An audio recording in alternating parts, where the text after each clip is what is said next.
Fazer a abertura formal, para ficar bem bonitinho. Bom dia a todos e a todas, né? Meu nome é Valda, eu sou a coordenadora, né, desse projeto, que é o projeto Caleidoscópio 60 Mais Nossos Direitos, né? É um projeto que é incentivado pelo Fundo Municipal do Idoso de Belo Horizonte. Ele tem patrocínio de várias empresas, depois eu vou colocar aqui no chat, para não esquecer ninguém, né, gente?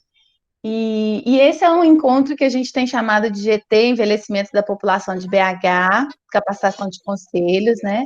Que foi um movimento que é uma das metas desse projeto, e que é um pouco para a gente discutir, né, sobre a política, né, de atendimento à pessoa idosa de Belo Horizonte. E aí hoje a gente convidou o Edu junto com a Marcela, que é presidente do Senais, né? Que é presidente do SEMAIS, o Edu, ele participou... Deixa eu fechar um som aqui.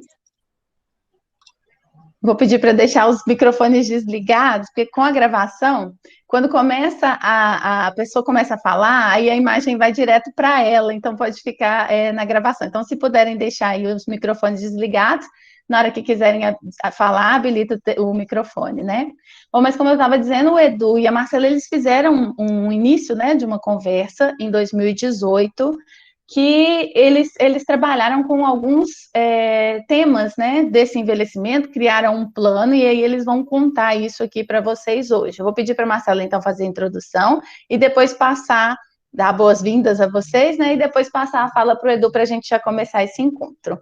Tá? Então, sejam bem-vindos, obrigado por aceitarem esse convite, e fiquem à vontade. O Edu vai falar, mas o encontro é dialogado, né, então, quem tiver dúvida, quem tiver perguntas, pode colocar no chat, pode abrir o microfone e a gente vai ter esse espaço de troca. E eu vou pedir também para vocês colocarem no chat o nome, né, e de qual instituição ou qual local, né, onde que representa, para a gente poder ir acompanhando aqui pelo chat a presença de todo mundo, tá bom? Então, Marcela, com você. Obrigada, Valdinha. Bom dia a todos. É sempre um prazer a gente encontrar. A gente ficou avaliando, né, Valdinha, se a gente dava continuidade, se fazia esse evento esse ano que vem. Eu acho que a gente tem as urgências aí e acreditamos que era importante manter esse encontro, e acho que a gente tem muito para conversar. Esse projeto, essa ação, né, que a gente propõe dentro do Longevidade, ela foi uma ação que a gente começou lá em 2018, né, Vilma, que está aqui, Carla, alguns representantes de LPI estiveram com a gente. Foi um momento mesmo que a gente se aproximou do Conselho, junto na época com o Banco Itaú e aí com a assessoria do Edu, para que a gente pudesse estar junto de Belo Horizonte, inscrevendo, né? O primeiro momento naquela época era pensar a cidade amiga do idoso, né, da pessoa idosa. E aí, a partir disso, a gente fez alguns encontros de articulação, até abandonamos essa questão, na época não passou a ser mais o foco, ser só a cidade amiga do idoso, mas principalmente que a gente pudesse fortalecer a política da pessoa idosa no município. Então, a gente iniciou com umas reuniões com o próprio município, o Edu está aqui, me lembra, a gente reuniu com todos os secretários, e os secretários trouxeram para a gente as ações desenvolvidas até então com a pessoa idosa. A partir disso, a gente fez algumas conversas, algumas entrevistas com atores locais sobre a atenção à pessoa idosa, e montamos um grupo de pessoas articuladas, ligadas à política, às ações da pessoa idosa, para que a gente pudesse pensar um planejamento estratégico. Vilma estava aqui, a gente aproximou muito do Conselho, a intenção era apresentar ao Conselho um planejamento estratégico, mas aí também nós tivemos uma pesquisa de indicadores, a gente teve todo um percurso durante um ano para dialogar um pouco mais sobre o fortalecimento do Conselho e estratégias para que a gente pudesse potencializar a política no município. Isso em 2018, e a partir daí, então, a gente faz algumas entregas para o Conselho, e a gente percebe, com o desenvolver do Longevidade, a importância de algumas ações, né? O Longevidade hoje, o projeto qual a Valda coordena, A gente tem aí uma ação de fortalecimento das OSCs, a gente tem aí uma ação para que a gente possa também somar com essa rede de garantia de direito da pessoa idosa. A gente tem uma parte de transparência para os dados do conselho, e aí a gente traz esse GT. E aí esse GT é muito uma intenção de fazer uma entrega, sim, né, talvez no viés do planejamento, no viés da política, mas principalmente que a gente possa se formar enquanto conselheiros e formar novos conselheiros que venham empoderar esse conselho. Então, é todo um caminhar, eu acho que é um caminhar que a gente quer também construir com vocês, que a intenção maior de toda essa ação do Longevidade é que cada vez mais a gente possa ter um conselho da pessoa idosa em Belo Horizonte mais fortalecido, mais estratégico, apresentando melhores resultados. Então é isso, quero muito agradecer o Edu por estar aqui, o Edu é o parceiro, essa caminhada do SEMAI junto ao Conselho se deu muito com a aprendizagem ao lado dele, a gente está aí em outras estratégias juntos, né, de pesquisa, eu esqueci de falar da pesquisa de quanto custa aqui dentro, a gente está aí junto numa pesquisa de quanto custa, a gente tem dialogado sobre o fortalecimento de conselhos em outras esferas também. Então, Edu, para a gente recomeçar, ou para que a gente possa dar um novo caminhamento, eu vou passar para você. Muito feliz da gente ter a participação de todos aqui e que realmente a gente possa trilhar um caminho de resultado e um caminho que seja positivo e interessante para todos nós que estamos envolvidos. Obrigada mais uma vez, Edu, com você. Marcela, super obrigado pelo convite, Valda também, obrigado pelo convite. Eu aprendi muito mais com vocês do que vocês comigo, eu tenho certeza disso, vocês são craques aí na condução desse tipo de projeto. Deixa eu me apresentar, para quem não me conhece, com algumas pessoas já trabalhou bastante junto, Carla, Marcela, enfim, tem um monte de gente aí que a gente já tem trabalhado junto, mas para quem não me conhece, eu sou Edu Ferreira, eu trabalho com a questão do envelhecimento desde 2003, eu vou contar um pouquinho depois como eu comecei nisso e qual foi a evolução que nós tivemos no projeto. Eu sempre tive uma carreira dupla, eu sempre trabalhei com projeto, sendo um executivo e fui professor, por conta disso eu fiz meu mestrado, doutorado, enfim, sempre buscando projetos que de alguma forma dialogassem com as questões socioambientais.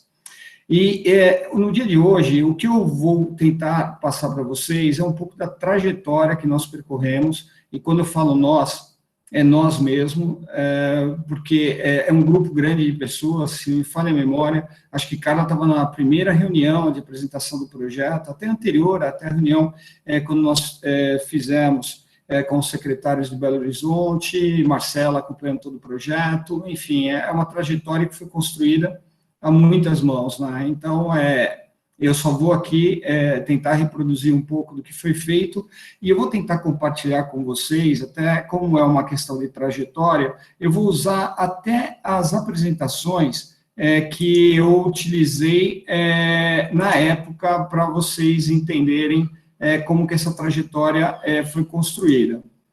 Vocês estão vendo aí a minha apresentação? Está funcionando bem, né? Sim, Edu, está aparecendo. Então, tá legal. Eu vou voltar da onde surgiu a ideia de como começou o engajamento com relação ao projeto orientado ao envelhecimento populacional. Então, em 2001, um executivo da empresa onde eu trabalhava, ele fez uma viagem e ele foi para a Espanha. E na Espanha, ele encontrou diversos clubes que eram patrocinados por empresas, onde as pessoas com mais de 60 anos se reuniam para ler jornal, jogar carta, jogar dominó, conversar. E ali surgiu o embrião do que hoje é o Itaú Viver Mais, que na época chamava Clube A. Por que A? A tinha uma questão de classe A, uma pessoa diferenciada, A era o A do aposentado, e a gente queria valorizar essa pessoa com mais de 60 anos. Naquele momento, eu estou colocando essas coisas no tempo. Muito daquilo que eu vou falar hoje são coisas datadas que em 20 anos mudaram, tá? Eu só estou tentando traçar uma trajetória para vocês entenderem o caminho que foi percorrido. Então, naquele tempo, o que a gente percebia é que a gente tinha uma situação, a gente começou o projeto de São Paulo, depois a gente levou para várias cidades, inclusive Belo Horizonte. A pessoa com mais de 60 anos, os homens, eles se socializavam ou na padaria, no bar da esquina, eles ficavam um pouco fora de casa, e as mulheres dentro de casa tinham muita dificuldade de socialização. Então, a gente começou a ofertar uma série de atividades que eram atividades de lazer, atividades recreativas, eram atividades culturais. Então a gente oferecia sessões de cinema gratuitas, comentadas, caminhadas, havia alongamento, havia algumas viagens, e com isso a gente conseguiu um número grande de participantes. A gente chegou no auge a ter mais de 5.000 pessoas participando do projeto, mas ele tinha um caráter muito de clube, né, de trabalhar atividades que socializassem as pessoas.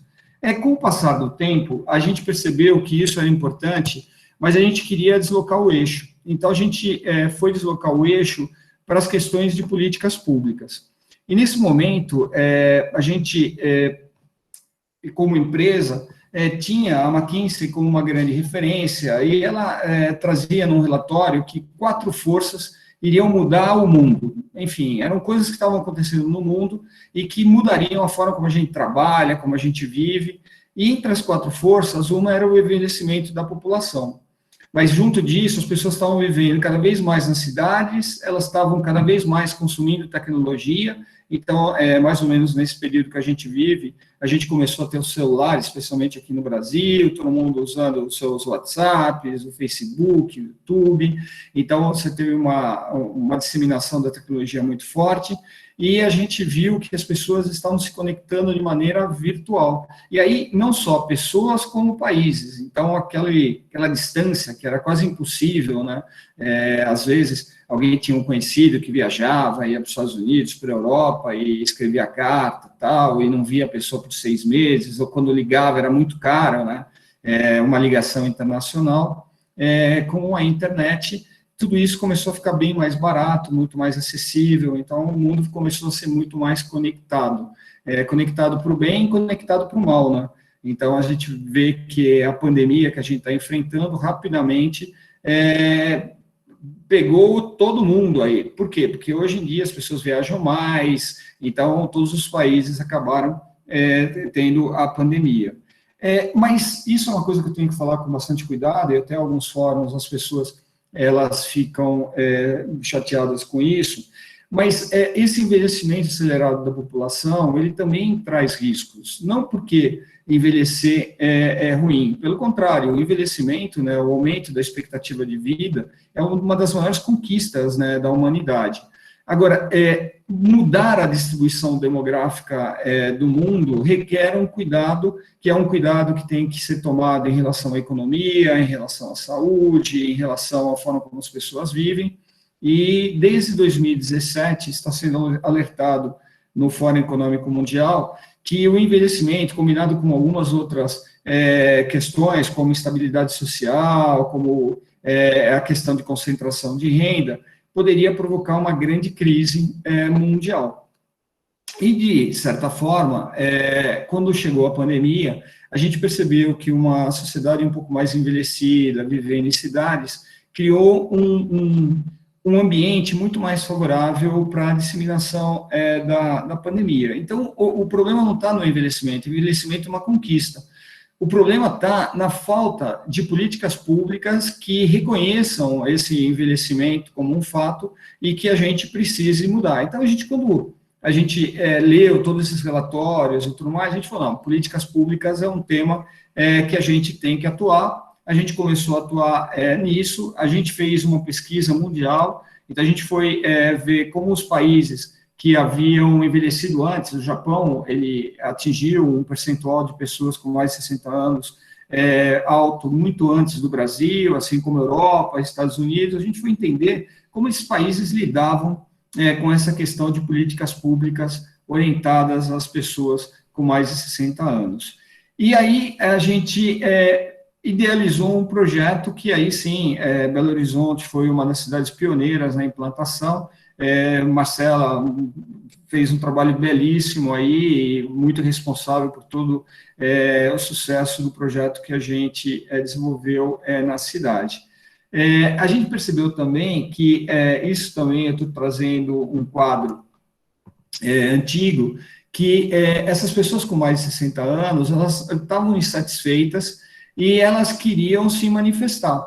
E aí, a saída, por exemplo, da Inglaterra, da comunidade europeia, ela se deveu muito ao voto das pessoas com mais de 60 anos, mas também foram elas que elegeram o Trump, que foi um movimento, de certa forma, de protesto em relação ao que estava acontecendo nos Estados Unidos, e eu não tenho atualização do slide, como eu estou falando, estou usando uma apresentação antiga, mas elas também tiveram uma participação muito importante agora para tirar o Trump. Então, quer dizer, não é que essas pessoas com mais de 60 anos nos Estados Unidos, elas queriam o Trump, não, elas queriam alguém que pudesse fazer algo por elas, e na medida que o Trump não teve uma política adequada de proteção em relação ao Covid, elas migraram rapidamente para a concorrência e, enfim, o resultado da eleição foi um pouco diferente. E o Brasil, em 2016, ele já crescia em termos de longevidade, a gente já tinha uma expectativa de vida na casa de 76 anos aí, e a gente, não só, isso é uma coisa muito importante, não é que as pessoas passaram a viver mais, elas passaram a viver de maneira diferente.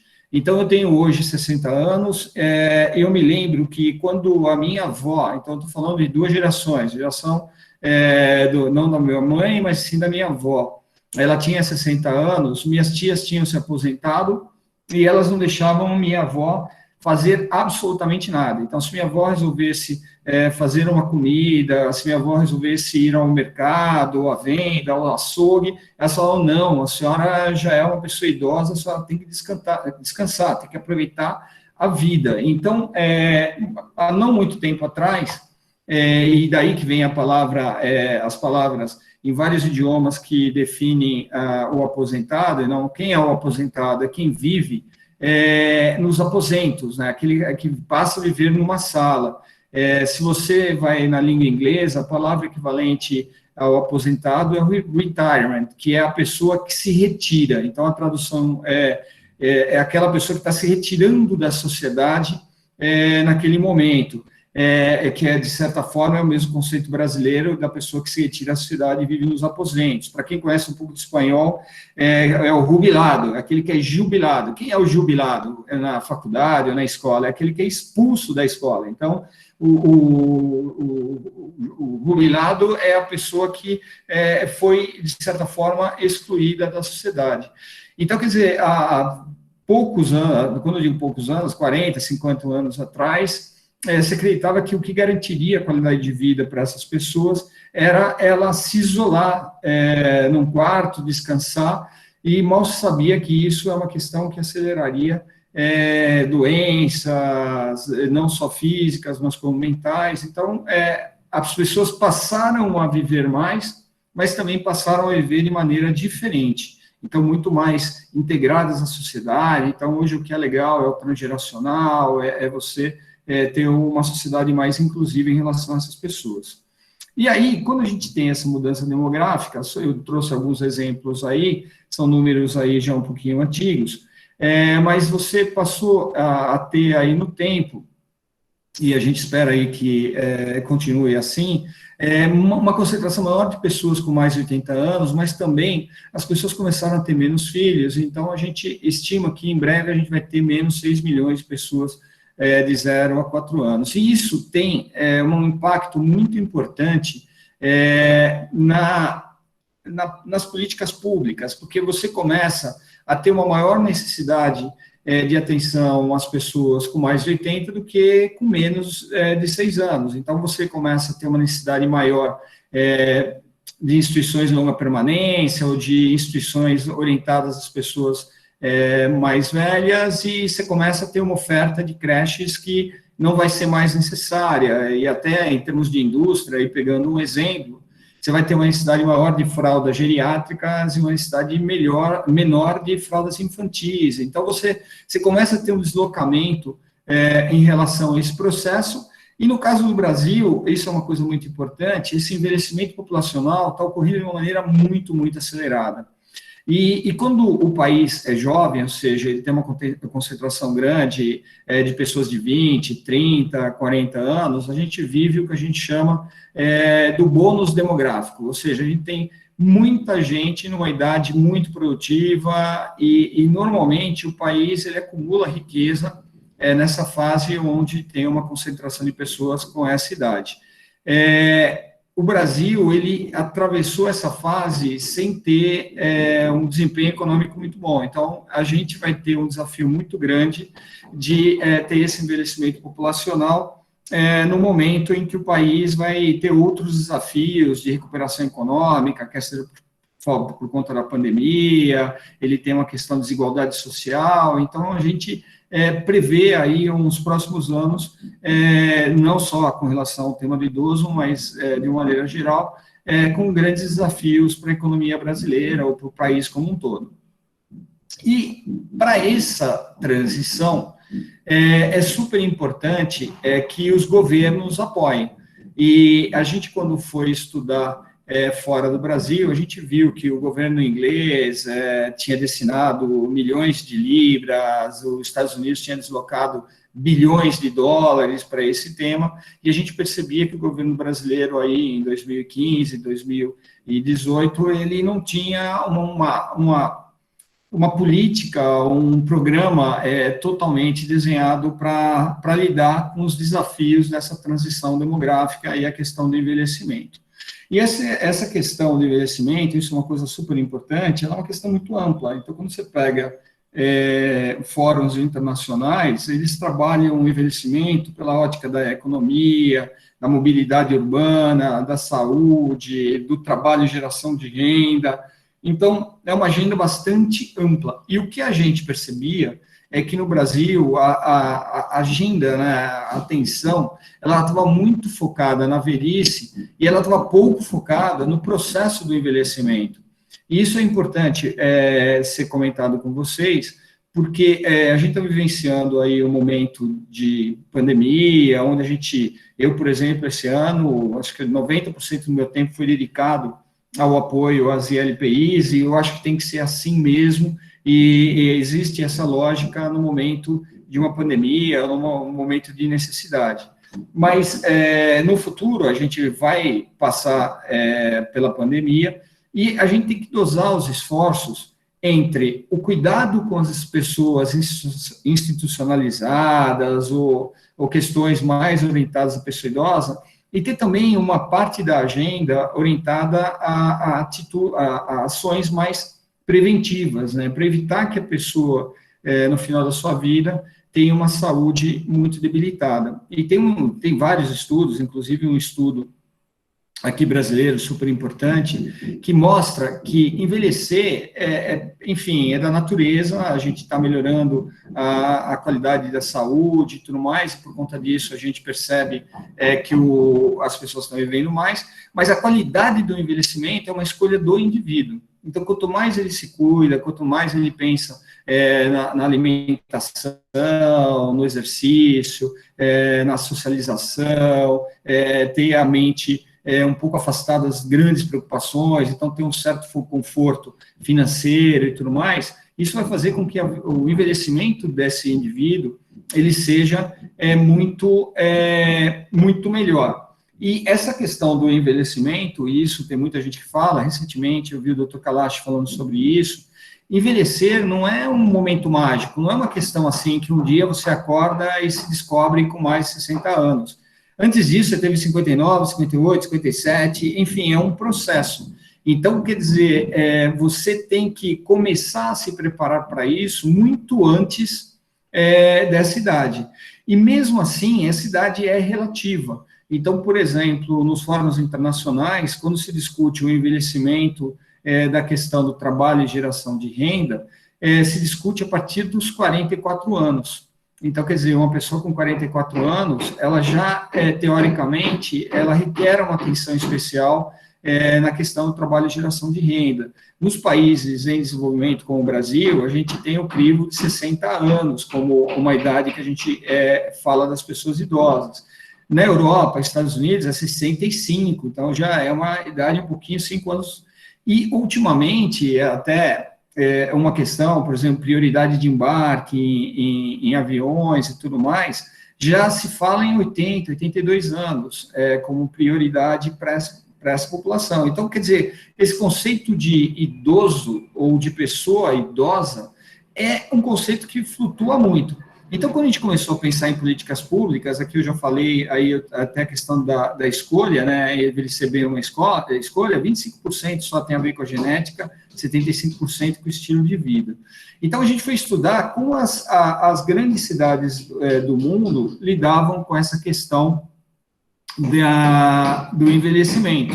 Então, a gente estudou várias cidades, aí não foram poucas, e daí a gente escolheu uma que tinha um material bastante amplo disponível. Ela é uma cidade da Inglaterra, uma cidade muito cinza, muito fria, muito diferente do que a gente pensa para uma cidade que é orientada a pessoas com mais de 65 anos, e eles criaram toda uma política de atração. Então, eles tinham uma ambição não só de cuidar bem dos seus moradores, mas como atrair moradores de outras regiões da Inglaterra para que eles vivessem melhor nessa cidade. Então, eles começaram a criar um projeto.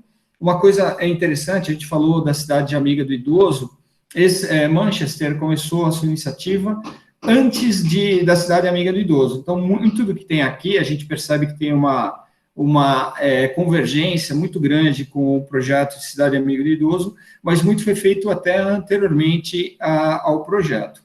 E aí, o que eles trabalhavam? A primeira coisa que eles trabalhavam é conhecer, entender a melhor forma de lidar com esse assunto. Então, eles fomentaram, eles ajudaram uma série de pesquisas para que eles conseguissem conhecer melhor essa população com mais de 60 anos e trabalhar essa população com inovação, de uma maneira integrada e como se fosse um projeto, então de uma maneira muito organizada. Então eles pegavam, assim, como se fossem grandes temas e eles traçavam objetivos, eles tinham metas, eles trabalhavam com priorização de temas e eles foram se organizando dessa forma. Então eles tinham ciclos. Então, o primeiro ciclo era a geração de conteúdo, de conhecimento, eles tinham parceiros, que eram as universidades, trabalhavam com muita pesquisa, eles faziam pesquisa com as pessoas com mais de 60 anos, para que essas pessoas, elas mostrassem quais seriam suas prioridades, quais seriam suas necessidades. Então, isso foi feito de maneira muito forte. Eles criaram grupos de trabalho. Isso, para mim, é fundamental, é um aprendizado que depois eu vou falar um pouco mais. No Brasil, funcionou super bem. Então, essa questão da rede de proteção aos direitos da pessoa idosa, ela tem que ser uma ação que deve envolver todos os atores que se preocupam com o tema. Então, isso tem a ver, fundamentalmente, com os conselhos, obviamente, com as secretarias.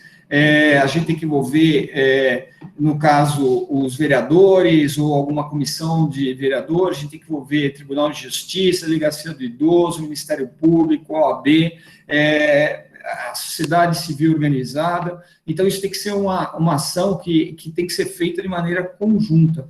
Então, muito do que a gente fez aí em Belo Horizonte, eu acho que o sucesso se deu porque a gente uniu vários atores. Então, foi uma iniciativa onde se discutiam as prioridades, onde se discutiam as iniciativas, e muitas vezes houve várias ideias que foram rejeitadas e outras que foram aceitas, e que havia uma contribuição das outras partes. Uma coisa que é muito importante, não só em Belo Horizonte, mas em outros, há um desconhecimento, porque, assim, para você conectar, sem ser numa mesa de conversa, por exemplo, um juiz, um Ministério Público, com uma entidade, muitas vezes isso demora meses, anos, e ali estava todo mundo à mesa. Então, alguém dava uma ideia e o Ministério rejeitava, falando, não, isso não é possível, por conta disso, disso, disso. Então, uma decisão que demoraria meses para ser tomada, muitas vezes era tomada em minutos, mostrando que era viável ou se não era viável uma iniciativa.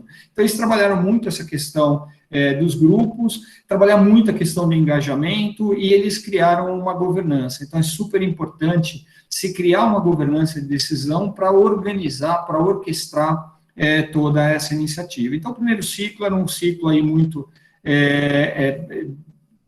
para criar uma infraestrutura para que o projeto pudesse ser conduzido. Aí eles faziam um ciclo de planejamento, né, onde eles criavam um diagnóstico com indicadores, isso é uma coisa importante. A gente não pode criar uma agenda nesse tema, ou uma agenda para a cidade baseada na nossa experiência pessoal. Então, eles traziam indicadores estatísticos, eles trabalharam de uma forma muito ampla. Nos nossos projetos aqui no Brasil, a gente teve um parceiro que desempenhou isso super bem, que foi o SEBRAP. Então, a gente trabalhou muito com essa questão de diagnóstico. A partir do diagnóstico se montava uma estratégia, se definia indicadores e sempre havia uma necessidade de revisão. Vocês estão entrando no projeto, a gente tem duas coisas que são muito importantes. É uma continuidade. Então, quer dizer, quando você desenha um planejamento, quando você discute a política pública, ela não pode durar 2 anos, 3 anos, ela tem que ser uma política que deve seguir por anos e anos e anos. Então, é importante que a gente se preocupe nessa condução, como se fosse uma corrida de bastão. Então, um grupo corre uma parte, e aí ele entrega o bastão para o outro grupo, que vai correr mais um tanto, que vai entregar seu bastão para outro grupo, que vai correr mais ainda. Então, é super importante que exista essa continuidade, mas, por outro lado, as prioridades, elas mudam. Então, é importante que a gente também tenha revisões periódicas para ver se alguma prioridade mudou, se alguma ação nova deve ser incluída ou excluída. O importante é não partir do zero. Sempre há uma tentação de falar, pô, cheguei agora, eu tenho grandes ideias, vou fazer... Não, tenta ver o que já foi feito, e a partir do que já foi feito, tem uma visão crítica, e essa visão crítica vai dizer, olha, isso eu tenho que tirar, isso eu tenho que manter, isso eu tenho que acrescentar. Então, tem coisas que não são mais boas, coisas são boas, e tem coisas que devem ser acrescentadas. Então, eles trabalhavam muito com esse ciclo do planejamento, e depois eles trabalhavam com o ciclo de execução, né? Então, cada ação, ela era acompanhada como se fosse um projeto. Então, se fazia um plano de trabalho para a execução do projeto, se executava, se acompanhava e se avaliava se o projeto foi muito bem executado ou não. E a gente trouxe esse mesmo conceito, essa mesma metodologia para o Brasil, e a gente começou a criar um ciclo de planejamento estratégico, e a gente começou, num primeiro momento, com algumas cidades, foram 4, 5 cidades aqui no Brasil, eram capitais, mas eram cidades muito importantes, que juntas, elas representavam um percentual da população com mais de 60 anos do Brasil, bastante importante. E a gente começou de uma maneira bastante simplificada, a gente começou a trabalhar o diagnóstico, a gente criava essas oficinas de cocriação com um grupo de trabalho que reunia os principais atores, então secretarias, as assembleias, a gente convidava as universidades, os conselhos, a gente sentava todos à mesa para definir e aprofundar esse diagnóstico, e a gente criava um plano estratégico para o conselho. Esse plano depois vai ser apresentado para vocês, enfim, já temos um plano aí para Belo Horizonte nesse primeiro exercício. Então, no diagnóstico, a gente procurava entender quem eram as pessoas com mais de 60 anos no município, onde elas estavam concentradas, como elas se organizavam, quais eram os equipamentos e serviços disponibilizados, públicos. A gente fazia o que a gente chama de georreferenciamento das informações. Ao invés de a gente ficar vendo números, a gente via mapas, né? Então, os mapas eram coloridos, a gente conseguia ver onde estava a concentração, onde estavam os maiores problemas, e a partir daí a gente formulava as hipóteses, né? Então, a gente falava assim, ó, essa região, ela precisa mais de lazer, essa outra, o problema maior é saúde, olha, aqui tem equipamentos super bons que a gente pode aproveitar, e daí surgiam as ideias. Esse trabalho era feito num período de mais ou menos 2 meses, nessa oficina de cocriação que reunia os principais atores. Então, nessa oficina, o que era importante era compartilhar o conhecimento. Ninguém é dono da verdade, ou tem todo o conhecimento. Então, o Ministério Público trazia a sua contribuição, Secretaria de Saúde, o Conselho, e se discutia. A gente definia os temas e quais eram as regiões prioritárias, e a gente avaliava a necessidade de aprofundar o diagnóstico de alguns temas. Então, a gente sempre começava de uma maneira simples, precisava de mais informação, a gente ia aprofundando a informação. Aí a gente aprofundava o diagnóstico, né, ouvindo, fazendo pesquisa, vendo o que estava bem, o que estava mal e como a gente poderia seguir no projeto. A gente, de alguma forma, usou sempre as conferências regionais para aprofundar o conhecimento, então, esse é um mecanismo que até hoje a gente utiliza. Uma curiosidade, eu acabei de acompanhar a primeira conferência virtual, pelo menos que eu tenha conhecimento, de um estado, que foi o Paraná que fez. Então, a gente continua fazendo essa escuta ativa nas reivindicações propostas em conferências, mas a gente ouvia vários grupos, fazendo entrevistas individuais, coletivas, enfim. E, por fim, a gente fez essa elaboração que a gente, do plano de trabalho, onde a gente fundamentalmente colocava onde a gente estava, onde a gente queria chegar em curto prazo, médio prazo, longo prazo, e tentava traçar um plano de como a gente percorreria essa jornada, né, como a gente poderia chegar lá. E, por fim, o edital de chamamento, ele tinha que dialogar muito com esse plano, né, os projetos que a gente os eixos temáticos que seriam propostos no edital e que, derivado disso, receberiam projetos, eles deveriam dialogar muito com aquilo que tinha sido discutido. Então, a escolha dos projetos deveria ser priorizada na medida em que coincidisse com as prioridades do plano. E a gente fez um trabalho paralelo com isso, porque os editais utilizam recursos do fundo. Então, a gente mostrou todo esse trabalho que foi feito para as empresas que podem fazer destinação.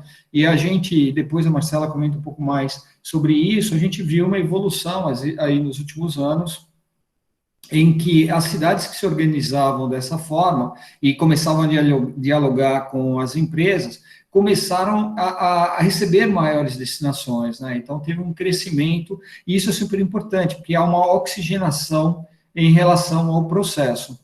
Então, é super importante que se crie esse canal de comunicação, e aí eu uso 2 termos que a gente sempre frisou muito, que a gente tenha transparência, e o termo transparência no sentido de dar publicidade ao que está sendo feito, né, comunicar o que está sendo feito, e governança, mostrando que esse processo todo tem uma gestão, Então, o Conselho, ele faz esse papel de aproximação com os diversos atores, de tal forma que você consiga levar o que você definiu, deliberou, organizou para as empresas, para a sociedade como um todo.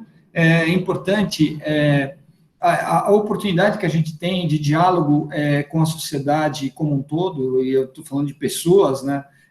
Uma iniciativa que aí eu vi no estado do Ceará sendo feita, eles trazendo a Receita Federal, a principal pessoa da Receita Federal na campanha de destinação de pessoas físicas. E aí você vai me falar, mas uma pessoa que tem um imposto pequeno, tem uma colaboração pequena, é importante? É importante por 2 motivos. Primeiro, que a maior parte de oportunidade de destinação está em pessoas físicas, não em pessoas jurídicas. Isso eu falo quando eu pego o volume total. Segunda coisa, que na medida que você vai dando publicidade, que essas pessoas vão sabendo de tudo que você está fazendo, você gera um engajamento na sociedade super forte. Então, ela percebe que o Conselho é muito atuante, em que ele está dividindo vários projetos. Então, quer dizer, esse diálogo que é aberto com a sociedade, que é aberto com a sociedade civil organizada, com as empresas, com o Ministério Público, Tribunal de Justiça, com a OAB, com as universidades, vai criando uma discussão que vai gerando uma bolinha de neve, né? Então, quer dizer, mais gente vai se engajando, e na medida que teremos mais gente engajada, o tema ganha mais importância, e vai tendo mais gente engajada, e assim por diante, você cria um ciclo virtuoso em relação ao projeto. Então, esse é o ciclo, né, que a gente imaginou. A gente imaginou que, como a gente tem troca de conselhos com frequência, a gente tem que trabalhar esse ciclo de maneira contínua, e aí a iniciativa que está sendo feita é fundamental, é louvável, né, é uma iniciativa super importante, e a gente envolve a iniciativa privada para captação, destinação, é a palavra mais adequada, para o fundo do idoso. E aí, isso é o que foi feito. Eu queria mostrar aqui, deixa eu ver só se eu consigo compartilhar mais uns minutinhos a apresentação de um outro. Estamos no tempo aí? Eu tenho mais uns minutinhos, uns 10 minutinhos, como estamos nisso? Sim, Edu. Então, tá legal. E eu vou falar um pouquinho, quer dizer assim, isso foi o que foi feito até mais ou menos 2019, ali, quando a gente se organizou para isso. E aí já é uma excelente prática, e aí elogiando muito o SEMAIS, que deixou de ser uma iniciativa que era pontual, né, que no momento zero, a Marcela citou, houve uma atenção do Itaú, e aí, por conta disso, a gente foi lá, a gente dialogou com a prefeitura, se era possível, com o conselho, a gente fez todo esse trabalho, mas veio de fora, e agora é uma iniciativa de dentro, né? Quer dizer, uma iniciativa que o Conselho trouxe para dentro dele como prática, e agora está sendo muito bem conduzido pelo SEMAIS, toda essa organização, todo esse trabalho. Então, quer dizer, assim, na medida que você planta uma semente, essa semente, ela floresce com o próprio Conselho se apropriando da metodologia, se apropriando da boa prática, e agora passa a ser muito mais natural, quer dizer, não é de fora para dentro, e sim de dentro para fora, né? Quer dizer, você começa a ter essa semente aí sendo... E agora eu vou só mostrar o que a gente está fazendo agora na evolução. Então, deixa eu pegar aqui a segunda... Deixa eu pegar aqui. Apareceu a minha tela? Não, você precisa colocar para apresentar novamente. Saiu da apresentação. Eu tentei, mas parece que não deu certo. Vamos ver aqui outra vez. Tem que ir lá de novo em apresentar agora. Cancelar.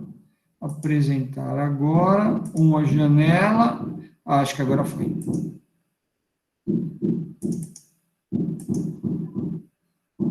Fomos. Já tá. Não saiu do... Agora sim. Então tá ótimo. Demora um minutinho. Para mim já estava aqui como compartilhado. Então, na medida que a gente teve todo aquele aprendizado, e aí eu estou falando agora um pouco de onde a gente investiu mais. A gente percebeu que o processo era excelente, mas ele era bastante manual. Então, a gente tentou transformar todo aquele processo em um sistema, em uma ferramenta que está sendo disponibilizada gratuitamente para os conselhos. Então, a primeira parte que a gente fez foi aquilo que era necessário para o diagnóstico. Então, a gente hoje tem os principais indicadores para todas as cidades do Brasil e, obviamente, todas as cidades de Minas, né, essa informação, e ela está disponibilizada na forma de mapas, na forma de indicadores. A gente não gera nenhum indicador, então a gente só organiza indicadores com base em informações do IBGE, do SUS, do SUAS. A gente dá um tratamento estatístico para esses dados e a gente procura seguir na escolha dos indicadores o que é recomendado. Então, a gente recebeu uma contribuição grande lá do SEBRAP, que tinha feito a pesquisa, como eu comentei. A gente foi ver o que a Estratégia Brasil, amigo da pessoa idosa, ela recomendava. Agora a gente tem uma parceria, a gente tem uma contribuição da Frente de Fortalecimento do Conselho, que também fez uma crítica e está recomendando uma série de questões na plataforma. Então, a gente entende que a plataforma tem que ser colaborativa mesmo. Então, a gente, com muita humildade, a gente recebe essas contribuições, e na medida do possível a gente vai incorporando nessa ferramenta em que é disponibilizada para todos. A gente cria essas dimensões que são muito parecidas também com as dimensões da Cidade Amiga do Idoso, não são as mesmas, mas são parecidas, e a gente disponibiliza os indicadores individuais, e para ter uma facilidade numa dimensão, como, por exemplo, o meio ambiente onde a pessoa idosa vive, a gente cria aqui indicadores ponderados que podem comparar a cidade com a região onde ela está, com o estado, e também com uma referência no Brasil, uma cidade que seja referência naquele quesito. A gente, como eu falei, durante a pandemia, a gente mudou bastante, né, o nosso eixo de atuação. Então, a gente viu que em 2020, ou pelo menos a partir de fevereiro, março de 2020, o foco total era na proteção frente ao coronavírus. Então, a gente viu que a lógica, que quando não há uma pandemia, muda. Então, uma coisa que eu tinha comentado com vocês, antes da pandemia, ou quando não há uma pandemia, o isolamento social pode trazer vários problemas para a pessoa idosa. E durante a pandemia, o isolamento social garante a qualidade de vida, né? Evita a contaminação. Então, você muda bastante aqui. Obviamente que essa lógica só vale durante a pandemia. Acabou a pandemia, a gente vai ter que ver qual que é o modelo de transição. E uma coisa que eu tenho falado bastante eu também tenho dúvida de qual vai ser esse novo normal, né? Então, tem estudos, não é o que eu acho também, que mostram quando as pessoas passam por um desafio, uma situação tão complexa quanto essa, elas mudam, né?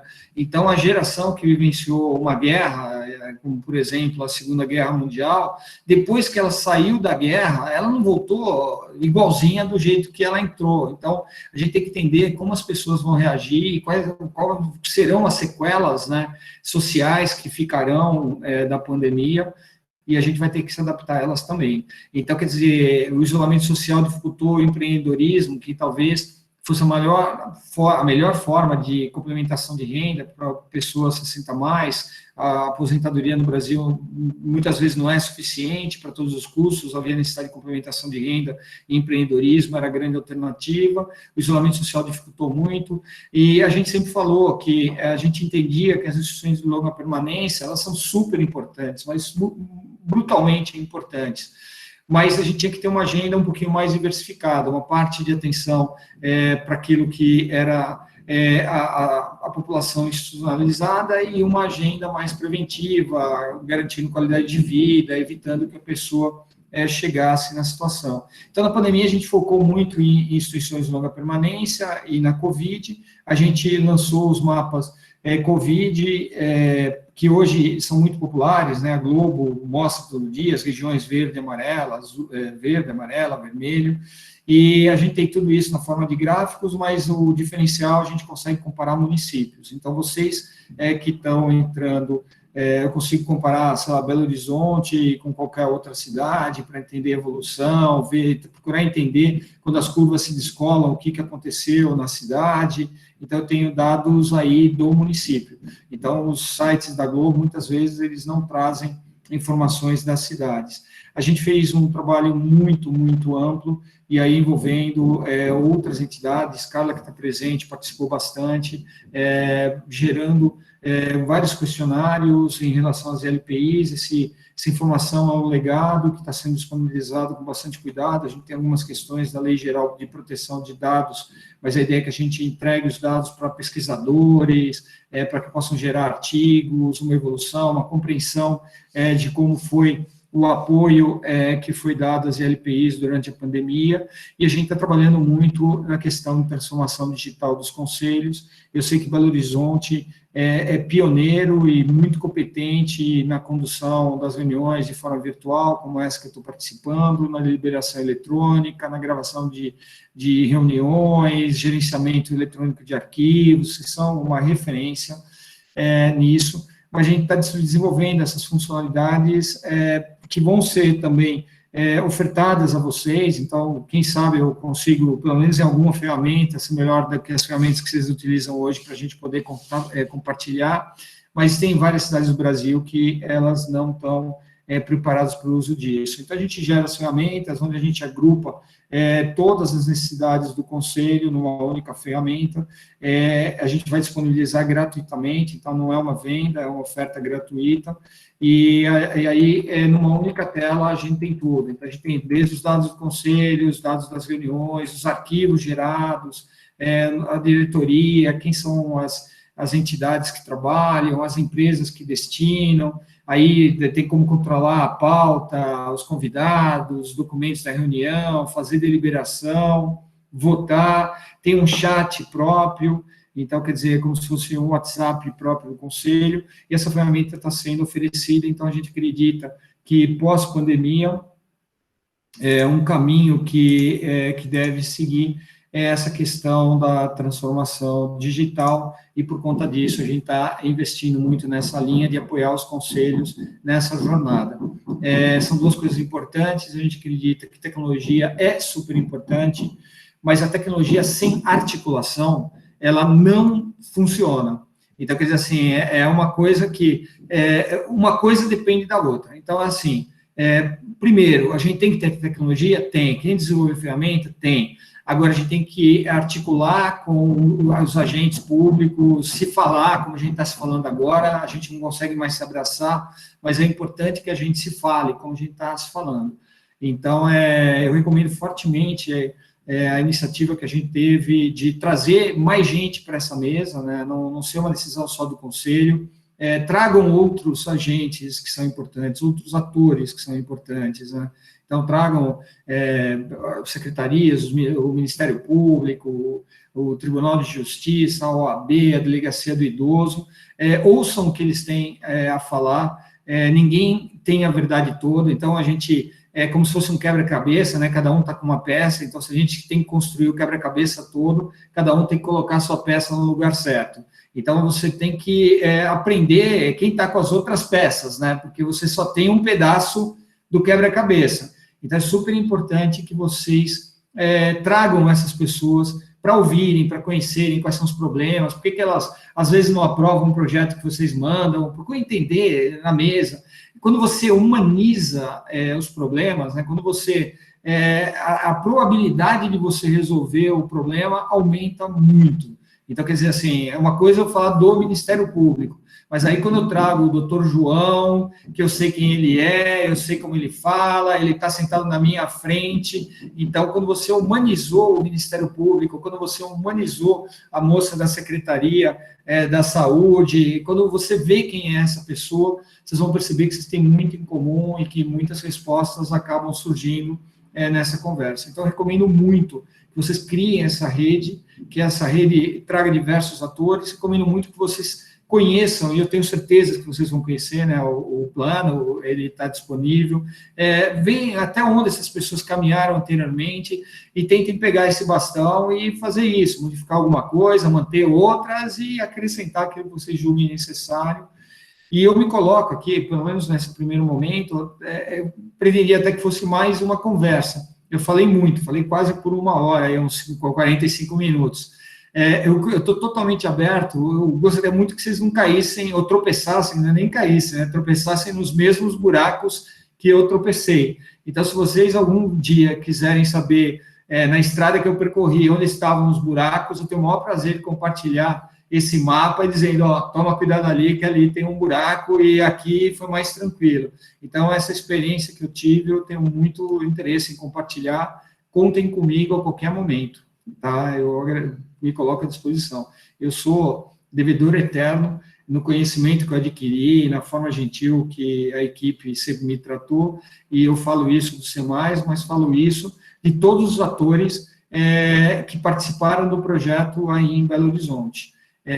Porque vem um cara estranho de fora e as pessoas confiam nele e se abrem com ele e falam, olha, eu acho que os problemas da cidade são esses, de uma forma muito aberta. Então, quer dizer assim, eu sou eternamente grato pela confiança que a cidade depositou em mim, pessoalmente, e no projeto como um todo. E acho bacana que os frutos estão seguindo aí. Falei bastante, pessoal. Agora, qualquer coisa, eu estou aberto. Foi ótimo, Edu. Eu acho que o mais importante é a gente saber dessa história, assim, porque é muito comum a gente atropelar começar uma coisa do zero, né? E aí a gente não tem, porque projetos têm tempo, né? Ele tem início, tem meio e tem fim.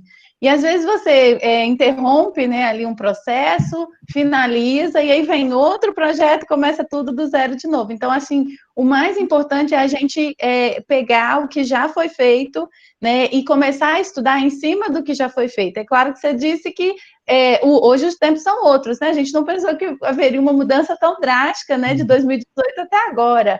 Mas a gente precisa entender o que foi percorrido para a gente começar, a partir de agora, a percorrer esse caminho daqui para frente, com vistas a fazer uma anotação, deixar uma metodologia um pouco, uma metodologia igual vocês fizeram, né? Deixar um produto para que depois que a gente passar, outros venham e deem continuidade também, né?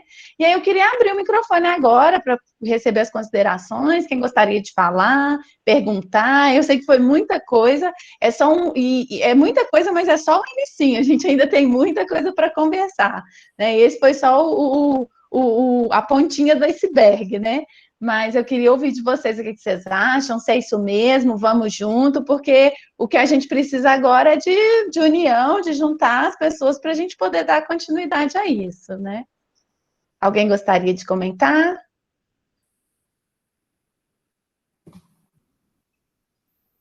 Pode abrir o microfone, quem quiser falar.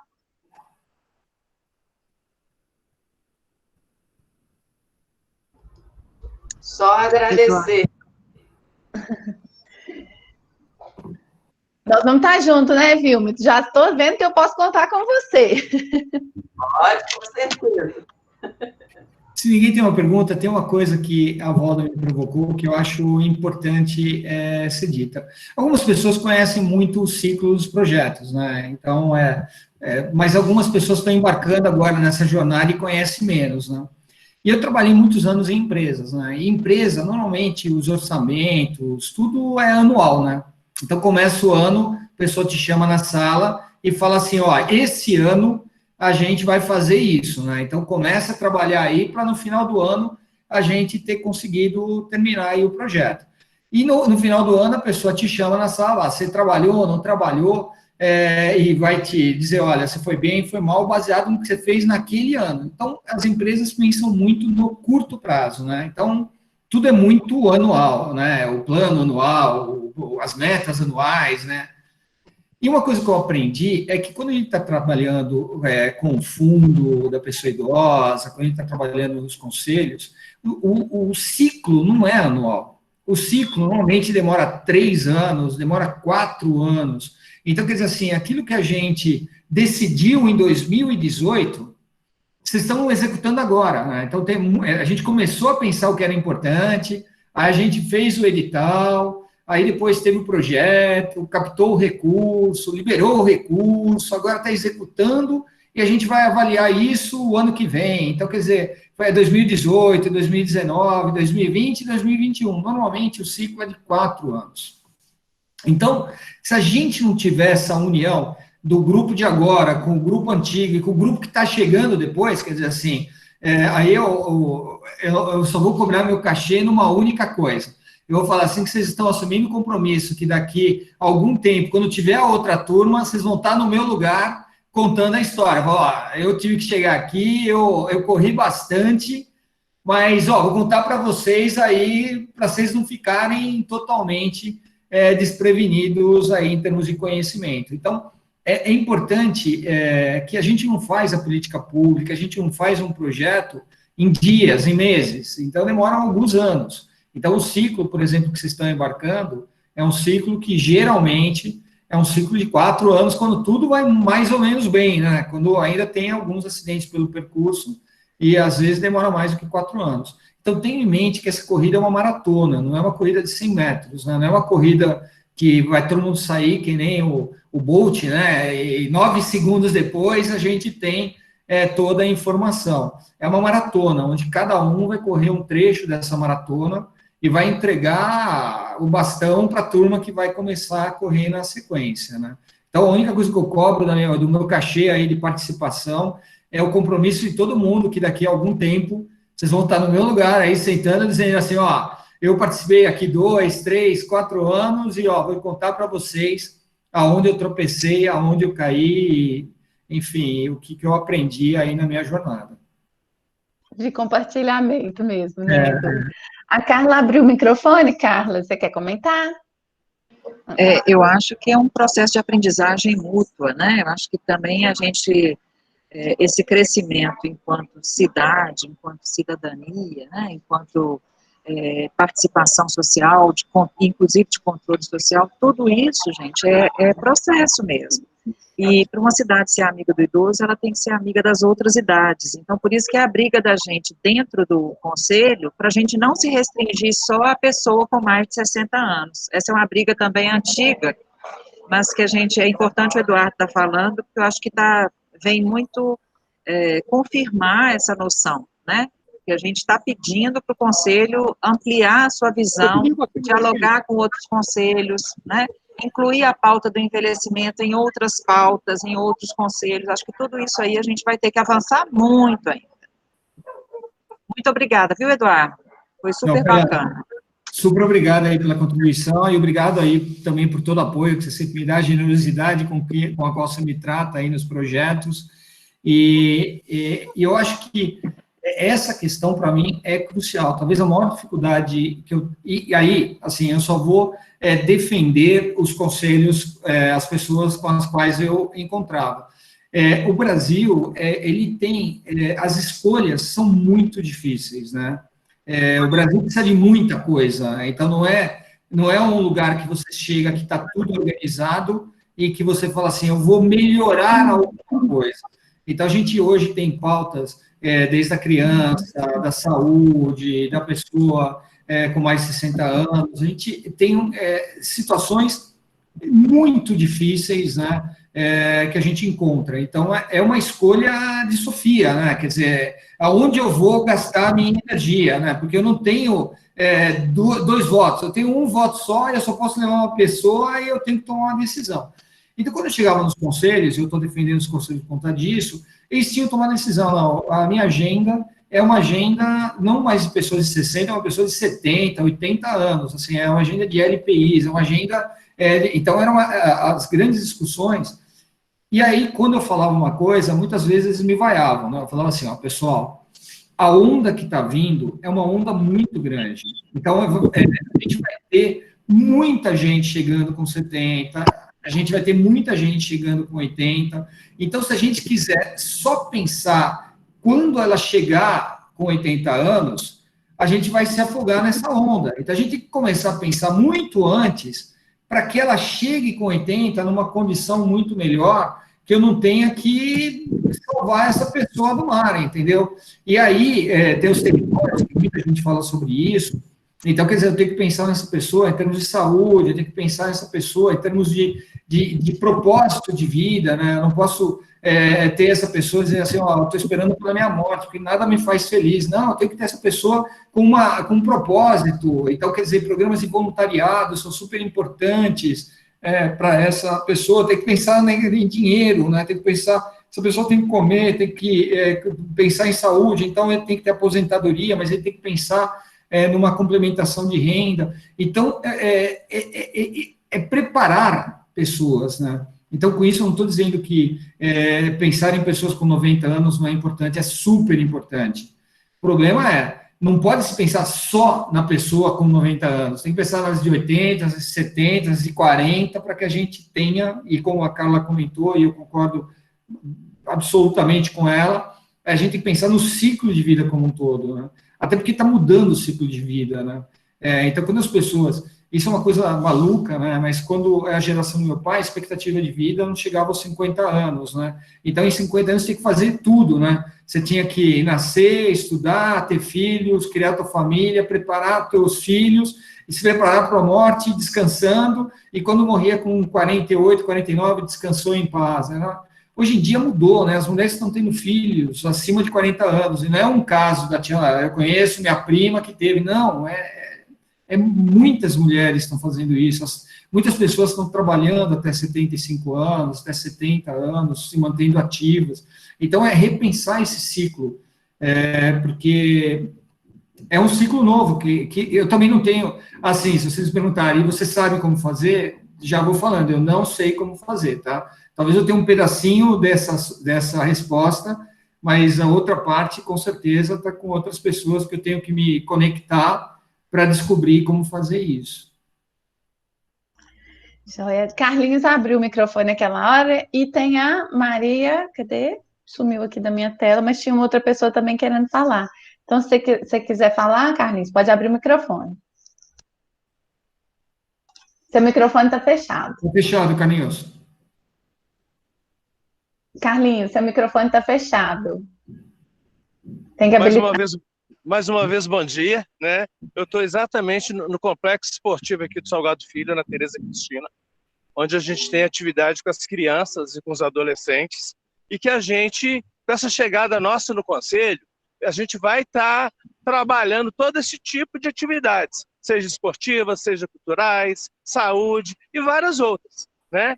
Então, quando a gente vem com essa, como a Valda já tinha falado no final aí da fala, sobre a estruturação de metodologia, a gente fez durante 10 anos essa experiência com as crianças e com os jovens, né? E, paralelamente, acompanhando todo um trabalho que já é desenvolvido com os aposentados na Caixa Econômica Federal, em Minas e no Brasil, a gente vem com todo um somatório de propósitos para pensando nisso, né? A geração dos 50 que está se preparando para se aposentar, quem já está com 60 como eu aposentado, quem está com 75, 80 e 90 anos, né? Então, a gente quer convocar aí, chamar todos os interessados e sentar conosco para a gente conversar, para a gente alinhar projetos nisso, né? A gente, inclusive, aprovamos o projeto no Conselho Municipal, Estadual e de Idosos, estamos com outras perspectivas, né? Porque dentro de tantas alternativas, de tantas possibilidades,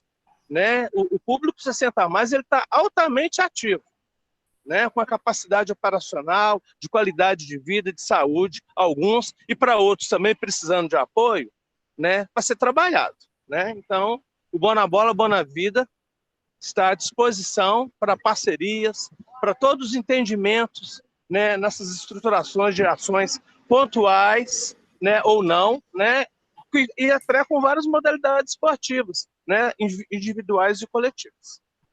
Obrigado. Obrigada, Carlinhos. O Pedro também está pedindo a fala. Pedro, pode habilitar o microfone. Bom dia, Pedro, Glória, Noroeste. Bom, Eduardo, o que a gente tem observado é que o processo da implementação das políticas públicas, nos países mais estruturados ou que já têm uma movimentação com atenção com a pessoa idosa, cabe a questão da política pública estar se organizando para fazer o atendimento aparentemente constitucional, ou seja, está previsto para estar assistindo a cidadania da pessoa idosa. Mas no Brasil, além da característica de desigualdade social, inclusive grande parte dos idosos estão dentro desse efeito da desigualdade social, entendemos que a política pública vindo só de cima para baixo, ela não seja eficaz. Então, acaba gerando essa sensação de não sei o que fazer, né? Tanto no efeito pandemia particular, mas quanto no sentido dos indicadores, que eles são muito estáticos, né? IBGE 10 em 10 anos, e processo de 1 ano, 2 anos depois já muda bastante. Eu acho que é por causa da instabilidade do país, porque um país mais estável, aí pode considerar que 10 em 10 anos seja satisfatório. Então, o esforço a partir do conselho, né, assim como a diretoria ou a secretaria, né, que aborda a questão da política do idoso, fica precário mesmo que houver muito empenho. E aí eu queria ver com você de que forma, se já foi abordado, de que forma que você vê a questão do alcance do indivíduo, no sentido tanto da consulta, que de modo geral a gente segue esses padrões de opinião pública, né? Pega 2.000 pessoas, em média, né? Para poder fazer uma leitura de 400.000 ou 1 milhão de pessoas, né? E, no entanto, a questão do desajuste que tem da vida da pessoa idosa com a realidade, a distância, né, que está com a realidade, requer uma leitura com mais detalhamento. Então, a gente vem trabalhando a questão do alcance da pessoa idosa, para que ela consiga estar mais próximo, pelo menos, do conselho. E aí, nesse sentido, é preciso que haja alguma movimentação para chamar essa pessoa para a conversa, para dizer o que está acontecendo. Então, de que forma você vê, ou se já abordou, essa questão da chegada na pessoa para que ela seja, de fato, sujeito do processo. Aliás, haja visto, né, que é o sujeito mais experiente da sociedade, ou pelo menos que mais experienciou, né, na sociedade. Pode não ser o mais esclarecido, mas que viveu mais experiências sociais, né, vamos falar assim. De que forma poderia estar abordando esse aspecto aí da participação e um destaque, se puder fazer, da questão da cidadania, da consciência crítica, né, da questão dos direitos de ter direito, da compreensão disso, porque as políticas criam a atividade de lazer necessária, orientam o funcionamento de educação necessário, alcança alguns transtornos de assistência social necessário, segurança e tudo mais, mas o ator mesmo que pode contribuir até com um gasto menor, falando de um país que vem sendo agredido na questão financeira aí, com a participação da população, principalmente a população experiente, poderia economizar bastante em termos financeiros se houvesse uma participação mais intensiva da população para compreender, para se esforçar. Eu abro um sinal que dá tempo para ele atravessar e ele quer atravessar correndo, para tropeçar, cair, alguma coisa assim. Então, porque não compreende o processo. Coloca um ônibus com reserva de lugar e ele não consegue utilizar o recurso do direito. Bom, isso é mais ou menos esse contexto, se puder acrescentar. Obrigado. Obrigada, Pedro. Edu, você quer responder? Bom, eu posso responder para o Pedro. Pedro, antes de mais nada, super obrigado. Acho que muito lúcido a sua consideração aí da importância da gente escutar mais as pessoas com mais de 60 anos. Eu acho que é fundamental.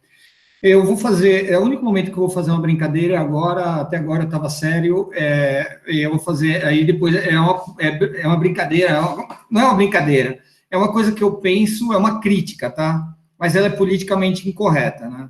Mas é o seguinte, se me perguntassem o melhor remédio para dengue, eu te diria que é a Covid. Porque no verão do ano passado, a gente discutia a dengue como sendo um super problema, e, enfim, a gente tinha que cuidar do mosquito, a gente tinha que fazer todo o possível para evitar não sei mais o quê, e os jornais estampavam isso, e a discussão entre as pessoas era essa. A gente está em 2020, já começando o verão, sei que é semana que vem, mas licença poética nisso, e a gente não discute mais a dengue, a gente discute a Covid. Então, o Brasil, ele está sempre discutindo a manchete e com muita dificuldade em aprofundar. Então, quer dizer assim, eu acho que, mais uma vez, para a escuta, ela depende de processo. O que significa dizer é que, no começo, eu nunca tinha participado de nenhuma conferência, eu não estou falando de Belo Horizonte, para não achar que eu estou falando de vocês, tá? E aí eu comecei a frequentar as conferências. E também não é do Paraná, que eu já citei. Eu estou falando de uma outra que... O que se perde de informação no processo da conferência é absurdo, porque você faz um trabalho de base, onde você reúne as pessoas, elas se organizam, geram a informação. Aí essa informação vai para um outro nível, aí depois vai para um outro nível. Chega no final, muitas vezes, todo esse processo de informação, de escuta e tudo mais, ele vira 3, 4 frases que, às vezes, nem precisaria escutar ninguém para falar, né? Entendeu? Então, e muitas vezes, são questões que nem podem ser resolvidas, né? Então, a gente perde muito pela ausência de organização, pela ausência de processo. Então, se eu tiver um determinado... Eu poderia defender os dois lados. Eu posso falar o seguinte, olha, no Brasil tem um processo belíssimo, a cada 2 anos os estados fazem suas conferências, que trazem as informações do município, são milhares de pessoas envolvidas, blá, blá, blá, blá, blá, e eu ia te convencer que tem muita gente sendo envolvida. Na prática, isso não é verdadeiro. Quer dizer, no meio você sai lá com um monte de informação, vai perdendo ao longo da jornada, quando chega lá no final, aí você vai ver o que foi decidido na convenção de 2020, aí pega de 2018, putz, é muito parecido, né? Então, quer dizer que o mundo não mudou? Não, mudou, mas a gente, enfim, não trabalha bem com isso. Então, a mesma coisa que eu estou falando de políticas públicas, de organização de conselhos e tudo mais, eu acho que deveria ser feito para tudo. Então, a gente hoje, não é só em questões do idoso, mas a gente toma opinião, toma partido de coisas que a gente nem conhece muito bem. Então, vi muitas discussões de conselho, de coisas que não são do conselho, que são das secretarias. Então, se gasta tempo discutindo aquilo que você nem pode nem fazer aí uma intervenção, né? E fica se discutindo e esquece das coisas do conselho. Então, por exemplo, eu vejo agora, a gente acabou de passar por eleições de vereador, tem muita gente falando, olha, quando eu entrar, eu vou fazer isso, e o cara é um vereador. E ele já sabe de bate-pronto que o vereador nem pensa nesse assunto, ele não tem nenhuma...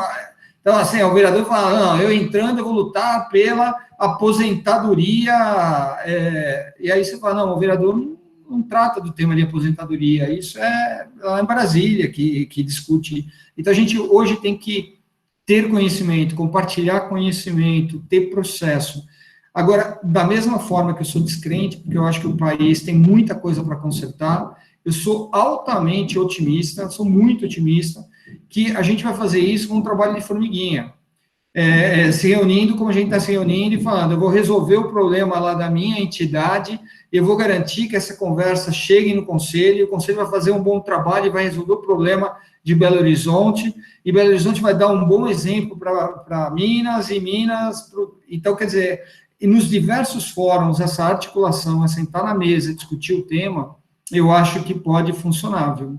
Eu não acredito que não é a NASA que vai trazer a resposta para a gente. Eu acho que a resposta é muito da organização, do diálogo, da metodologia, do trabalho de formiguinha. Eu acho que o trabalho, e não é porque eu estou na presença das duas, mas o trabalho que foi feito na frente... de fortalecimento das ILPIs, um trabalho belíssimo, então uma coisa que estava muito dispersa, está se organizando, é o melhor? Não é o melhor, são os primeiros passos, vai melhorar muito, a gente tem que acreditar sempre que as coisas vão melhorar. O trabalho que está sendo feito pela Marcela, no fortalecimento do conselhos, também, já tem as primeiras pesquisas, elas são... conclusivas, não, são os primeiros passos, vai melhorar muito, vai amadurecer, é jornada, não é? Então, eu acho que a jornada se dá com aquilo que a gente está fazendo aqui, compartilhando conhecimento, trazendo opinião, respeitando, eu falo, ninguém me grita aí, dizendo, para de falar que você está falando besteira, então é aprender a escutar outra pessoa, é aprender com outra pessoa, eu te escuto, eu percebo que você está perguntando, que você está preocupado. A gente fala, a Carla trouxe a questão, controle social, quer dizer assim, escutando, conversando, escutando e organizando. Porque não adianta também só blá, blá, blá, blá, blá, se a gente não organizar tudo isso de uma forma que a gente consiga transmitir para o próximo. Mas a tua colocação é belíssima. Eu acho que tem muito que ser feito, mas a gente tem que acreditar que tem conserto, senão a gente perde sentido. Eu acredito muito que a gente vai crescer nisso. Eu acho, Pedro, eu acho fundamental, o Pedro sempre nos provoca, né, de que a gente precisa, de alguma forma, envolver mais as pessoas idosas que estão ali na ponta, vivenciando, né, o dia a dia do território, né, e aí, Pedro, não esqueci que a gente ainda vai fazer um encontro com o usuário para a gente poder escutar, para a gente poder tentar pensar como é que a gente consegue fazer essa aproximação maior. Eu acho que é fundamental, eu acho que a gente precisa bater mesmo nessa tecla, assim, de alguma forma a gente precisa escutar essas pessoas, né, pensar como é que elas estão vivenciando essa política, né? Você ia dizer alguma coisa, Pedro? Eu te interrompi. Não, é só dois aspectos aí que inclusive o Eduardo comentou, que no momento anterior, que ainda estão dentro dessa cultura, as famílias mais estruturadas, elas vão colocando o idoso parado, né? Você não precisa fazer, não, você já fez muito, e corre o risco de deixar ele mais que parado, até inutilizado, né? Então, seria uma ilustração caseira, né, de uma política vindo de cima para baixo.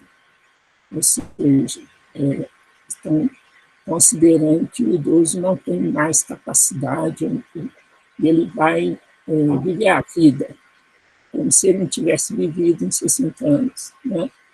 E esse é um aspecto. E o outro é só para reforçar, como o Eduardo falou, que é como se fosse uma brincadeira, só para dar um realce na brincadeira dele. Eu entrei com um processo no Ministério Público para mostrar que a Covid pode acabar com a dengue. E eu estou só aguardando o processo aí, porque eu percebi que o distanciamento social está colocando as pessoas distantes do mosquito contaminado. Ok, obrigado. Pô, eu não sabia disso, hein? Vai ser uma brincadeira aí. A gente não pode brincar, você vê que a gente brinca. Viu? Aí só observando que a brincadeira é parte da arte, né?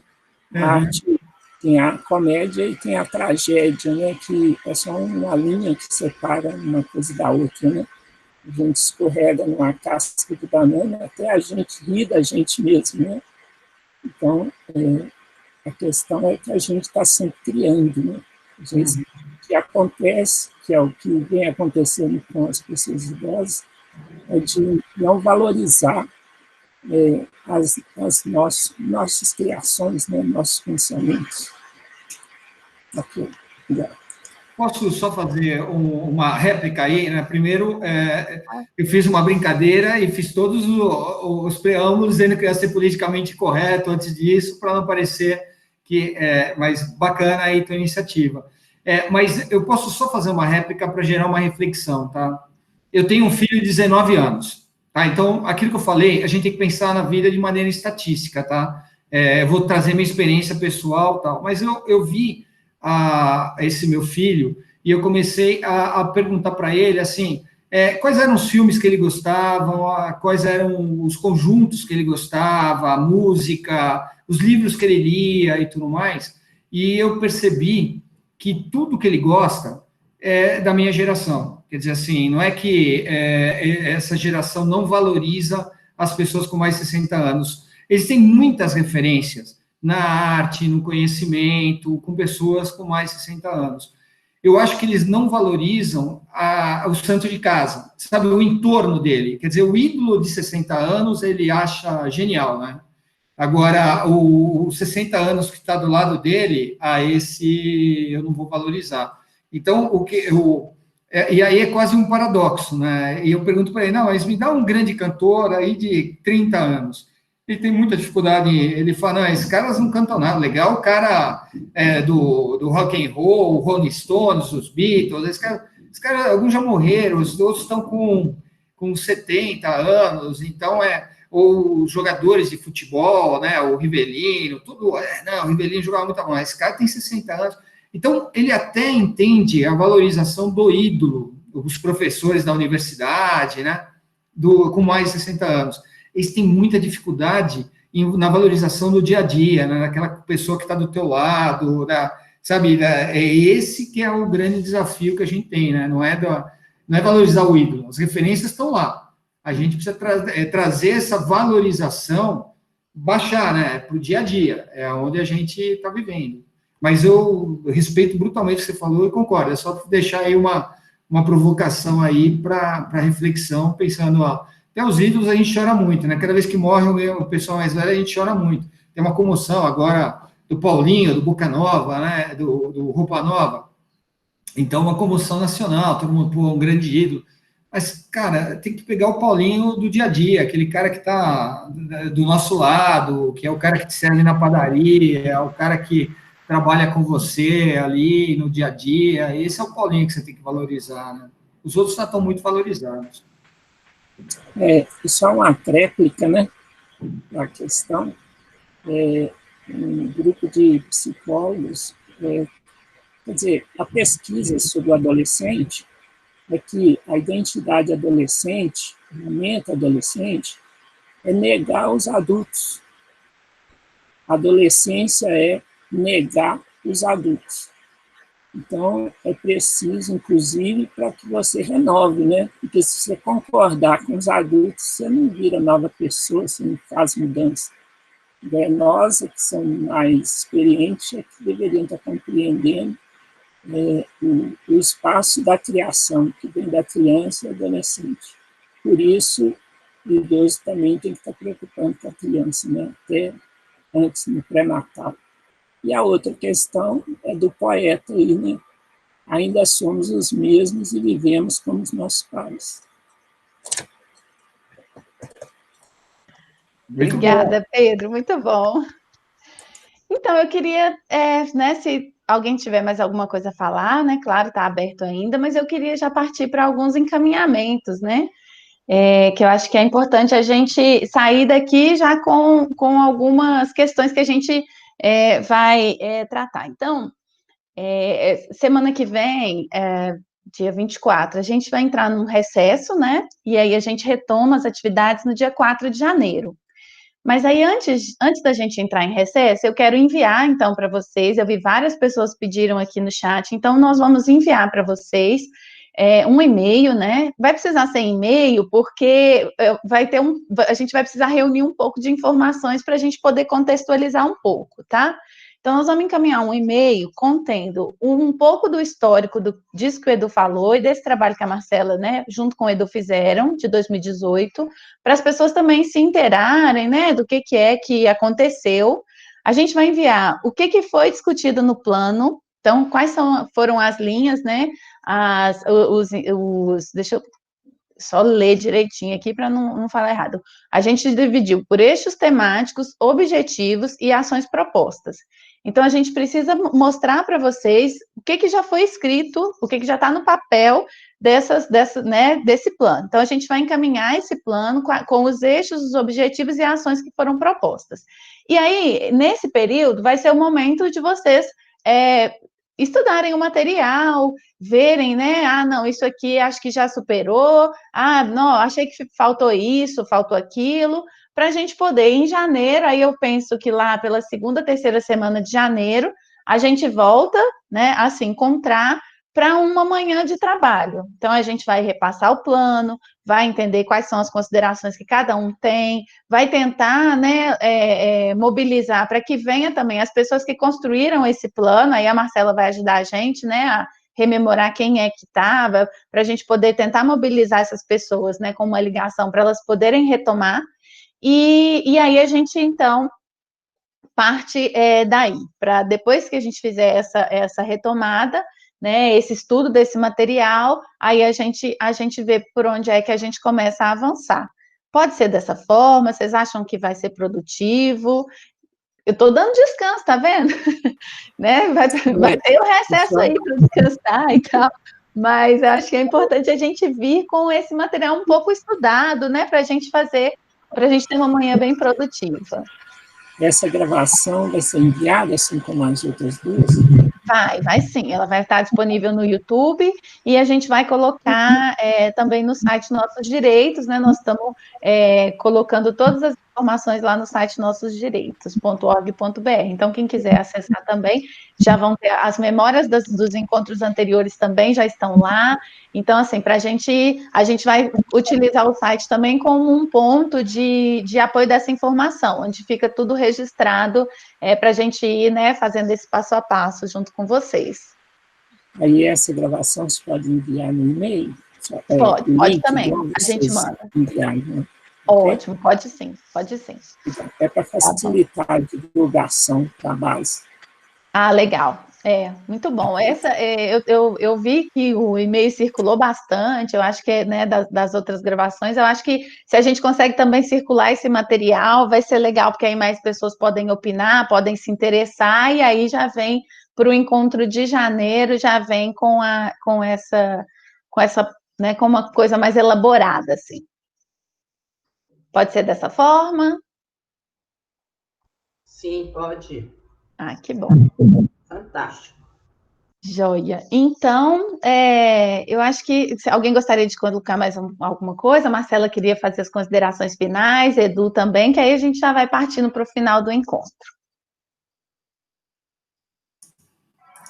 Do meu lado, só agradecer pela conversa aí e me desculpar se em algum momento eu atravessei alguma linha que não deveria. Agradeço muito aí a paciência de vocês ouvirem minhas histórias aí. Muito obrigado, hein? Obrigada, Edu, novamente. Eu só perdi a referência, que eu cheguei um pouco atrasado, do Eduardo, de onde que qual é o contexto do Eduardo. Tá, legal.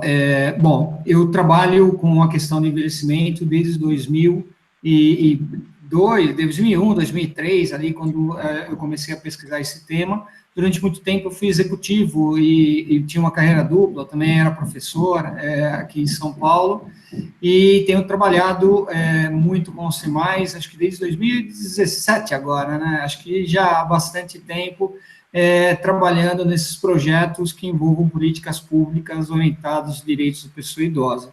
Estou trabalhando junto aos conselhos, trabalhando junto às LPIs, trabalhando nessas frentes que envolvam as pessoas com mais de 60 anos.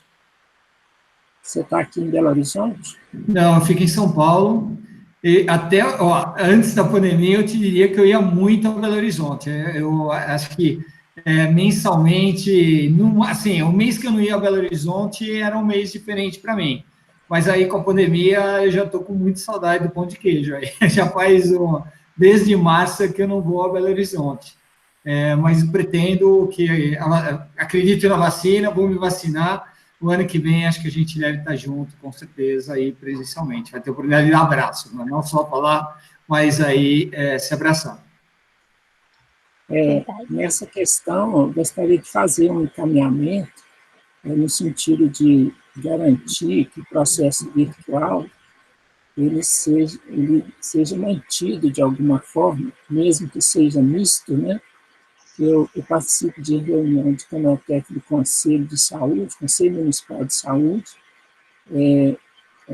do período presencial, chegavam 10 pessoas na Câmara Técnica. A pandemia chegou a 60, 70 pessoas.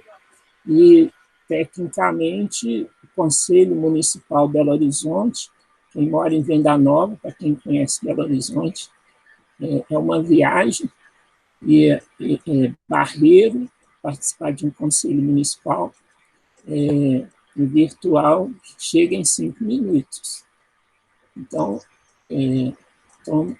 da manutenção para essa questão virtual, eu acho até que a própria pandemia vai colaborar bastante para isso, né? Há males que vêm para bem, e aí, dessa forma, está explorando esse recurso. Obrigado. Verdade, Pedro. Acho que a gente aprendeu, né? E a facilidade de encontrar pessoas do Brasil inteiro. Acho que isso nós aprendemos. Acho que a gente vai adotar sim o abraço, como a Marcela fala, né? Em alguns momentos a gente vai precisar ter o abraço, mas eu acho que esse virtual realmente a gente ganhou muito com essa nova modalidade, essa nova ferramenta, né? E aí, Marcela, você quer então fazer o fechamento? Eu queria assim, agradecer a todos, né, e a todas, dizer que eu fiquei muito feliz né, com esses encontros que a gente fez. Eu acho que a gente tem muito a crescer juntos. Desejar um Feliz Natal, boas festas, né? Festas individuais agora, né? Mais a família, mais aconchegada, porque a gente também está num momento delicado que não dá para juntar muita gente. Mas, assim, 2021 com muitos aprendizados, assim, muita esperança também para a gente, né? Então, muito obrigada a todos. A Marcela, então, vai fazer o encerramento e a gente se vê ano que vem. Ontem, Pedro, eu participei de um evento com o Edu, e aí a mesa era só paulista, e só eu mineira. Aí, no meio da preparação, eu comecei a rir, assim, eu falei, nossa, já estava até com saudade desse sotaque, assim, né? Só os paulistas. E agora, Edu, você veio para o Pão de Queijo, veio para cá, porque hoje foi só sotaque mineiro. Quero muito agradecer vocês. Eu acho que Carla faz uma fala, né, Edu, o próprio Pedro, que traz poesia, e Elis Regina, é sempre muito bom ser lembrada para a gente.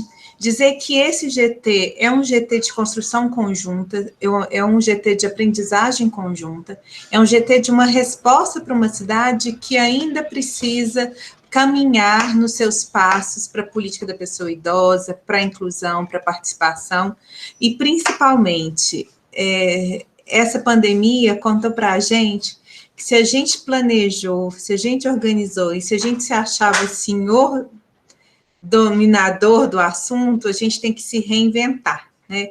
Eu acho que nada do ano que vem vai ser como a gente pensou em 2019. Então, esse GT ele é para ser construído, a gente se construir um jeito de fazer, construir uma metodologia, construir uma concepção, construir uma política. O que eu mais peço a vocês, e acho que foi uma fala da Carmencita, é que a gente realmente possa aproveitar desse momento do Covid e pós-Covid para nos formarmos e abrir o coração para o novo que vai se reinventar. E eu tenho certeza que esse GT vai reinventar muita história aqui junto à pessoa idosa e muito resultado bom para a nossa cidade junto à pessoa idosa. Então, muito obrigada. Desejar que todos se cuidem, fazer um combinado com vocês que a gente se vê no novo ano, todos bem, com saúde, a gente precisa disso. O que a gente só precisa ano que vem é em reencontrar de novo, nem que for pelo meio virtual, mas todos bem com saúde. Cuidem-se, por favor, um abraço fraterno a todos, a famílias de vocês, muita gratidão por todos os atendimentos aos SEMAIs, a essa instituição que eu presido e que vocês tanto respeitam. Então, assim, minha gratidão muito por isso, e esse combinado que a gente se vê ano que vem, com certeza, e com muito resultado bom nesse projeto. Obrigada a todos pela participação, e a gente fica à disposição. Edu, obrigada por mais essa, conjuntamente. Caminhamos todos juntos. Vilma, que vontade de dar um abraço, Vilma. É fácil falar quando tem esse... Carlinhos, eu estou devendo um vídeo, vou sair aqui agora e vou fazer o vídeo, ele chega aí, porque a gente também não abraça pessoalmente, mas a gente manda vídeo e vamos juntos nessa caminhada. Robson não falou hoje, chegou um pouquinho atrasado, até senti falta, mas a gente te escuta no próximo, tá bom? Silvia Helena, espero que esteja bem, caiu, voltou, cuide, Silvia, que a gente precisa de você muito, a todos, enfim, muito obrigada pela presença, viu? Obrigada, até obrigada, a próxima. Vida Providência, nessa caminhada, Tchau. Seu Domingos, Hernani, todos, muito obrigada também ao pessoal do Conselho que está aqui hoje, e a Luciana também estava, da Diretoria da Pessoa Idosa. Obrigada a vocês, viu? Muita sorte. Tchau, pessoal. Boa sorte. Tchau. Obrigada.